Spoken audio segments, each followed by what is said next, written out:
자, 오늘 탄핵의 진실 시간은요, 박근혜 대통령의 탄핵은 원천적으로 무효다라고 말씀드릴 수가 있는 이유에 대해서도 소상히 고하도록 하겠습니다. 누구한테? 여러분한테. 좋아요 버튼 누르지 않은 분들만 한 번씩 눌러주시고 영상을 귀를 쫑긋 세우셔가지고 끝까지 시청을 부탁드리겠습니다. 노무현 탄핵을 심의한 헌법재판소의 가이드라인, 즉 뇌물수수와 공금횡령 그리고 부정부패를 예를 들면서 현직 대통령이 설사 헌법과 법률을 어기더라도 그 범죄의 정도가 뇌물수수 정도는 되어야 된다. 그래야지만 현직 대통령이 탄핵이 가능하다. 뭐 이런 가이드라인을 제시했었고요.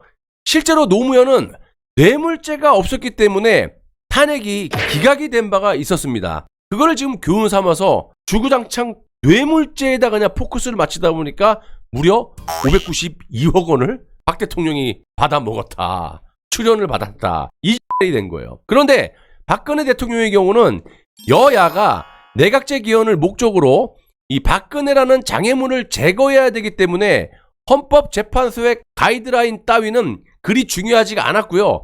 실제 뇌물죄와 공금횡령 그리고 부정부패 혐의가 없음에도 불구하고 권한남용과 기업 자율 침해라는 황당한 사유로 탄핵을 해버렸다라는 겁니다. 탄핵만 했어요? 구속까지 시켰지. 탄핵시켜놓고 재판부 하는 소리 보세요. 내가 하야하라 그랬는데 말귀를 못 알아먹은 것 같아.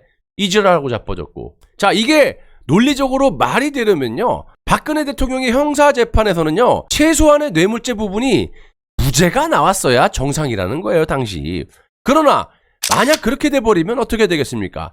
박근혜 대통령이 뇌물을 받아 탄핵당한 것으로 쇠뇌가 된 이 좌좀들, 대다수의 국민들이 진실을 깨닫게 될까봐 겁이 났는지 재판부는 1심, 2심 모두에서 뇌물죄를 선고할 수밖에 없었던 거예요. 야, 이렇게 뇌물죄를 인정하려면 마땅히 대기업 오너로부터 구체적인 청탁을 받았다라는 증거가 있어야 되지 않겠습니까, 여러분? 그런데 박근혜 대통령에게 이권 청탁을 한 대기업 총수는 없었다라는 거고요. 신동빛 롯데그룹 회장은 실제로 이런 말을 했습니다. 박근혜 대통령은 청탁하는 걸 워낙 싫어했던 터라 롯데그룹 내부에서는 아예 그냥 애초에 박근혜 대통령을 상대로 사업 이야기는 꺼내지도 말라. 요런 보고서가 올라와서 실제로 그렇게 했다. 이렇게 증언을 했어요. 당시 롯데그룹은 신동민 회장과 그의 형 신동주 회장 간의 경영권 다툼으로 국민의 따가운 눈초리를 받고 있었죠. 그리고 신동민 회장은 재판에서 이런 상황에서 내가 어떻게 박근혜 대통령에게 이런 청탁을 할 수가 있겠느냐라고 항변까지 했다라는 겁니다. 너무 솔직하게 얘기했죠. 그래서 결국엔 뭐 구속이 됐지만 협조 안 하면 무조건 구속이야. 삼성 이재용도 구속이고 롯데 신동미도 구속이고 돈과 관련된 박근혜 대통령의 결벽성은 정치권에서도 널리 알려진 일이고요. 좌익들도 이 부분에 대해서는 공감을 할 겁니다. 좌익들도 박근혜 대통령이 청렴하다는 건 인정을 해요. 대다수. 아시다시피 박근혜 대통령께서는 오해 살 만한 일을 절대로 하지 않은 것으로 유명하지 않습니까? 오죽하면 살아가는 가족들 몇 되지 않는 박지만 씨와 박근영 씨, 그럼 뭐 조카들도 있을 거고 어른 조카들, 가족들까지도 청와대에 얼씬도 하지 못하게 했겠습니까? 그래서 윤석열의 검찰이 조작해낸 개념이 바로 묵시적 청탁이라는 겁니다. 삼성 이재용 부회장이 경영권 승계를 위한 명시적 청탁을 한 바는 없지만 묵시적으로 서로의 이권을 이해하면서 청탁을 주고 뇌물을 받았다라는 아주 초능력 같은 말도 안 되는, 진짜 다시 한번 말씀드릴게요. 자다가 내 다리가 근지러운데 마누라 허벅지를 박박 긁는 소리라고 자빠졌다라는 겁니다. 제가 몇 차례 방송에서 비유를 해드렸지만 만약 여러분들이 어떤 매장의 사장님이야. 예를 들면 또 내가 빵집 사장이었으니까, 파리바게뜨 사장이었으니까 파리바게뜨 매장에 아르바이트 학생이 계산을 할 거 아니야. 돈통 앞에서, 포스 앞에서. 당연히 현금을 만질 수도 있어요. 현금 내는 분도 있으니까. 뭐 100% 카드는 아니지 않습니까? 그러면 돈을 만질 수 있는 상황에서 한마디로 알바에게 너 계산했으니까 돈을 훔쳐갔을 수도 있을 것 같아. 그래서 경찰에 고발을 해갖고 구속을 시켜버리는 그런 짓거리를 했다라는 거예요. 당연히 특검은 아무런 증거도 없이 저딴 짓을 했기 때문에 굳이 비유하자면 그렇다라는 거고요. 윤석열의 논리대로라면 윤석열이 검찰총장 후보 때 여기 보세요.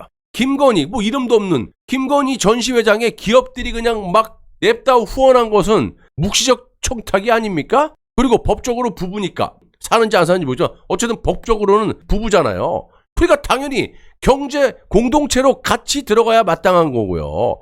내 말 틀렸으면 말을 해보란 말이야 이것들아. 또 윤석열과 함께 묵시적 청탁의 개념을 조작한 그의 측근 부하인 한동훈 검사장은 자기가 만들어낸 논리의 함정에 걸려두고 맙니다. 바로 그 유명한 채널A 이동재 기자와의 공모로 인해서 수감자를 협박해가지고 유승민의 비리 관련 증언을 받아내려고 한 혐의를 받게 된 겁니다. 실제로 한동훈과 이동재 기자 간에 공모 증거는 없었고요. 여기에도 묵시적이라는 개념이 적용되어서 한동훈 스스로 큰 곤욕을 치렀다라는 거예요. 앞으로 보세요. 김건희와 윤석열, 장모와 윤석열, 묵시적 청탁. 김건희와 윤석열은 같이 사는지 안 사는지 모르겠지만 어쨌든 법적으로 부부기 때문에 경제 공동체로 싹 다. 난 너무 죄가 많아. 기네스북에 오를 것 같아 윤석열은. 제가 말씀드리고 싶은 건 그만큼 묵시적 청탁 혹은 묵시적 공모의 개념이 재판정에서 적용되기 시작한다면요. 수많은 무고한 국민들, 무고한 사람에게 중형을 선고할 수 있는 매우 무거운 정치 보복의 무기가 된다는 겁니다. 자, 추후에 문재인, 윤석열, 한동훈 등등등 그리고 탄핵 세력들에게 언제 어떻게 적용이 될지 모른다라는 말이 됩니다. 자, 이것만으로도요. 불안했는지 특검과 검찰은 최소원과 삼성의 민간 사이에서의 말 3마리 등의 그 사적인 거래까지 모조리 싹 다 박근혜 대통령이 받은 뇌물로 덮어씌웠는데요.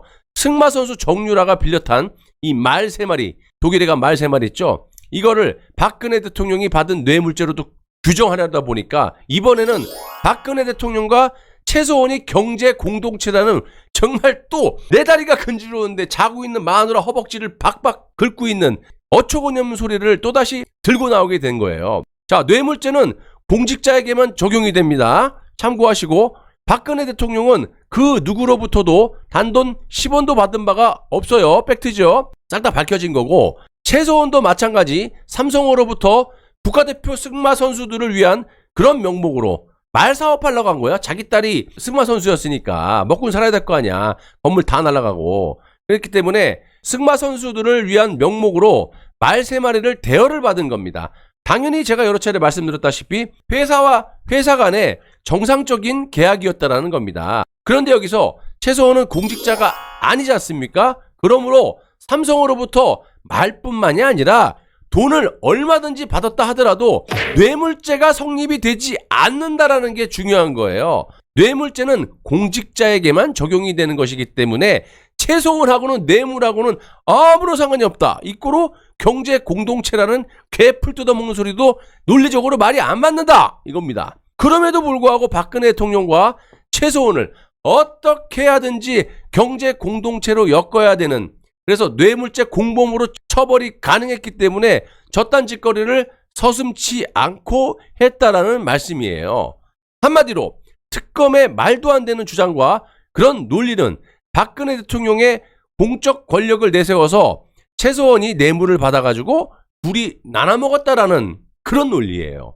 참고로 아시는 분들은 아시겠지만 박근혜 대통령은 탄핵이라는 소용돌이에 몰리면서 최소원과 그의 딸인 정유라가 개명한 사실을 그때 아신 거야. 그리고 정유라는 아주 어렸을 때 보고 한 번도 보지도 못했던 그런 상황이었는데 저딴 개소리라고 자빠졌다는 거예요. 경제 공동체라는 것은요, 박근혜 대통령과 최소원이 서로 받은 돈을 소유자 구분 없이 마음대로 썼다라는 것을 의미하고, 그런데 박근혜 대통령과 최소원이 하나의 통장을 공용으로 사용했다거나 돈주머니를 함께 차고 다니면서 그렇게 다녔다라는 증거는 어dim에도 찾아볼 수가 없다는 거예요. 아무런 증거도 없이 그냥 이 언론 찌라시들 나중에 다 그 정정보도하고, 그러니까 싹 다 거짓으로 탄핵을 시켜놓고 나중에 미안해 유지라는 거야. 검찰은 미안하다는 소리도 안 해. 윤석열 한동훈은 미안하다는 소리도 안 하고 되려 대통령 법무부 장관이 됐어요. 심지어는 이번에 박근혜 대통령을 뇌물죄로 이렇게 엎어치게 했던 그런 지금 이원석이라는 놈을 지금 또 검찰총장을 완전히 그냥 김정은이야. 검찰로 도배를 하고 국정은 뭐 관리할 필요도 없고 뭐 나라가 망하든지 말든지 지네들 그냥 방어만 하면 되는 거야. 싹 다 그냥 전문적인 지식을 갖고 있는 그런 관료들을 각 분야에 배치한 게 아니라 검찰이 엘리트래. 이 김이 검찰이 싹 다 엘리트니? 지금은 한동훈이나 윤석열 같은 경우 조작으로 이렇게 세상 기득권을 누리고 있는데 그러지 않은 검사들도 많지만 말이 되는 소리를 해야죠. 그러니까 나라가 됩니까? 심지어는 이제 경찰까지 2중 3중으로 이제 검찰도 모자라갖고 그짓 하고 이게 나라입니까? 이게 북한의 김정은이야. 지 하나 살겠다고 지금 지들하고 자빠진 거예요. 그걸 아셔야지. 지금 청와대 대통령실 인사를 보세요. 예?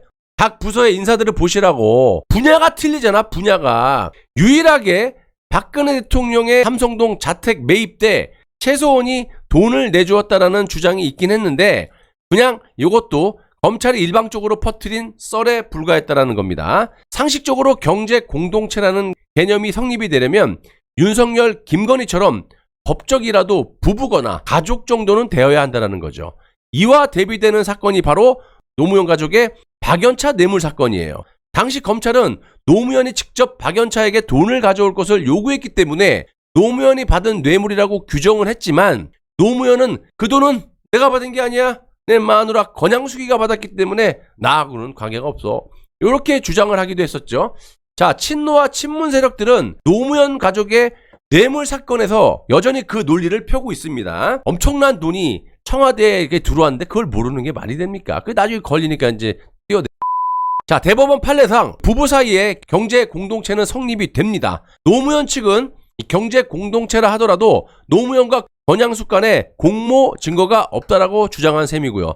그런데 검찰과 법원은 박근혜 대통령과 최소원의 경우 부부도 아니고 가족도 아닌데 경제 공동체라고 넘겨짚은 것을 넘어가지고 둘이서 언제 어디서 어떻게 대기업을 탈탈 털어서 같이 해먹자라는 명시적인 공모 증거도 없이 그냥 묵시적 공모까지 인정을 해버릴 수가 어떻게 이 21세기 사회에서 이런 일이 벌어질 수 있다라는 겁니까? 빵식이 TV가 재정난으로 굉장히 힘들기 때문에 그러니까 여러분들이 십시일반 아래 계좌로 좀 후원을 좀 해주십시오. 큰돈 안 바랍니다. 1,000원, 5,000원, 만원도 좋습니다. 한 달에 한 3,400만원 정도 자재비가 소요되는데 그거 제 돈으로 했었고 또 물론 제가 열심히 노력해서 광고 수익료, 유튜브 광고 수익료로 제가 방송을 3년 동안 유지했었는데 유튜브 수익도 끊긴 지가 벌써 2, 3개월 됐어요. 그래서 여러분들이 지금 십시일반 정말 창피하고 죄송하지만 여러분들에게 항상 이렇게 말씀을 드려서 하루살이 마냥 하루에 10만원, 10몇만원 이렇게